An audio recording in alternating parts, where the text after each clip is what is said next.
কি সিগারেট খাও? হ্যাঁ খাই। কেন খাও?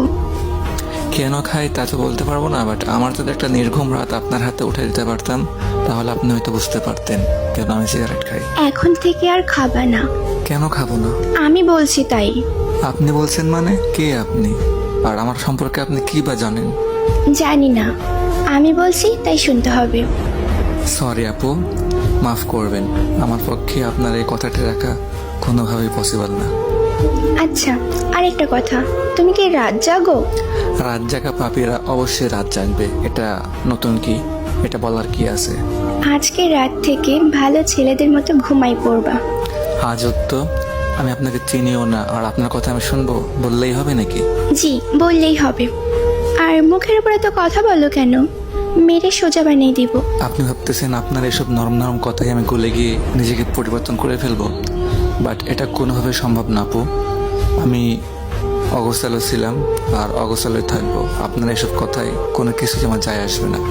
এত অগোছালো কেন তুমি? অল্প বয়সে পরিবারের দায়িত্ব কাঁধে নেওয়া, অ্যান্ড একটা মানুষকে খুব বেশি ভালোবাসার পরেও তার দেওয়া আঘাতগুলো আমাকে অগোছালো করে ফেলছে। আমি অগোছালো ছিলাম না। নিজেকে গুছিয়ে রাখতে পারো না? যার জীবনের কোনো ত্রিসীমানা নাই তার জীবনটা গুছিয়ে আর কি হবে? তুমি এত রোগা কেন? খাওয়া দাওয়া ঠিক মতো করো না? পরিবারের টেনশন, প্রিয় মানুষের আঘাত, এগুলা নিয়ে ভাবতে ভাবতে রাতটা এমনি পেরিয়ে যায়।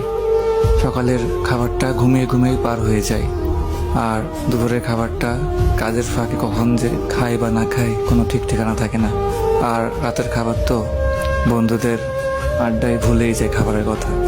এত এলোমেলো হয়েছো কিভাবে? ওই যে বললাম না, পরিবারের টেনশন আর আপনার মতো একটা প্রিয় মানুষের আঘাত।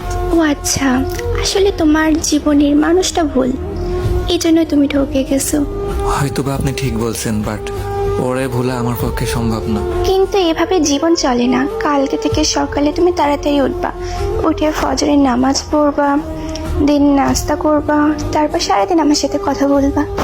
দুপুরের খাবার জোহরের নামাজ পড়ে এসে খাবা, আর রাতের খাবার খাবা এসে নামাজের পর। এরপর থেকে রাত 12টা পর্যন্ত আমার সাথে কথা বলবা, আর তারপর লক্ষ্মী ছেলের মতো ঘুমাই পড়বা। ওকে? হাসাইলেন আপু, আপনি ভাবছেন আপনার এই দুই একটা মিষ্টি মিষ্টি কথায় আমি ইমপ্রেস হয়ে যাব? এটা কোনোভাবে সম্ভব না আপু। মানুষের জীবনে ভালোবাসা একবারে আসে, আমার জীবনেও আসছিল, বাট হয়তো মানুষটা ভুলছিল বা আমি ভুলছিলাম তার জীবনে, সেই জন্য তো সে চলে গেছে। বাট তারপরে আমার লাইফে আমি আর কোনো দ্বিতীয় নারী এলাও করবো না বা করতেও চাই না। আর আপনিও আপু নিজেকে আমার জীবনের সাথে জড়িয়ে নিজের জীবনটা নষ্ট করবেন না। আমার বর্তমানে মন বলতে কিছুই নাই। তুমি তো দেখি বেশি কথা বলো। আমি যা বলছি আজ থেকে যেমনি বলবো তেমনি চলবা, না হলে মেরে বালি চাপা দিয়ে দিব। দেখেন, বালি চাপা দেওয়ার আগে নিজে আবার ব্লক লিস্টে পড়ে থাকেন না। কালকে থেকে আমার রুটিন শুরু, কোনো কিছু চলবে না। ওকে? আজও তো বললাম না পারবো না। এখন ঘুমাবো।